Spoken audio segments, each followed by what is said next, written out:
Welding கத்துக்கக்கூடிய நண்பர்கள் இந்த வீடியோவை ஃபுல்லா பாருங்க. அப்படி பாத்தீங்கன்னா ஜிஐ பைப், அதாவது கல்வனைஸ்ட் பைப்ல எல்லாம் எப்படி வெல்டிங் அடிக்கிறது அப்படிங்கறத நீங்களும் கத்துக்கலாம்.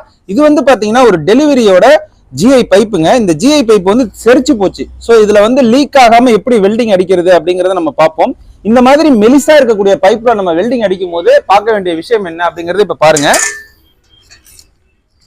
பிகினர்ஸ் கவனிக்க வேண்டிய ஒரு விஷயம் என்னன்னு பாத்தீங்கன்னா, இந்த மாதிரி மெலிசான பைப்ல நம்ம வந்து கண்டினியூவா வெல்டிங் அப்படியே இழுத்தோம் அப்படின்னா ஓட்ட விழுறதுக்கான வாய்ப்பு இருக்குங்க. இது ஏற்கனவே கேப் இருக்கு பாத்தீங்களா.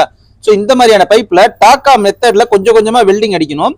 வெல்டிங் அடிச்சு முடிச்சதுக்கு அப்புறம் லீக் ஆகாம அது மேல அடுத்த லேயர் ஃபுல்லா வெல்டிங் அடிக்கணுங்க. இதுதான் மெத்தட். இப்போ நான் அடிக்கிறத பாருங்க. டிராப்பா வெல்டிங் டாக்கா வச்சு கொஞ்சம் கொஞ்சமா எடுத்துட்டு வரோம். இந்த மாதிரி வெல்டிங் பண்ணணுங்க. இப்போ உங்களுக்கு தெரியுது நம்ம இந்த மாதிரி வெல்டிங் பண்ணிட்டோம். இப்போ வந்து இந்த மாதிரி டாக்காவை போட்ட வெல்டிங்கை ஃபுல்லா ஒரு ரன் க்ளோஸ் பண்ணோம்னா இது வந்து லீக்கேஜே இல்லாம நம்ம வெல்டிங் அடிக்கலாம்.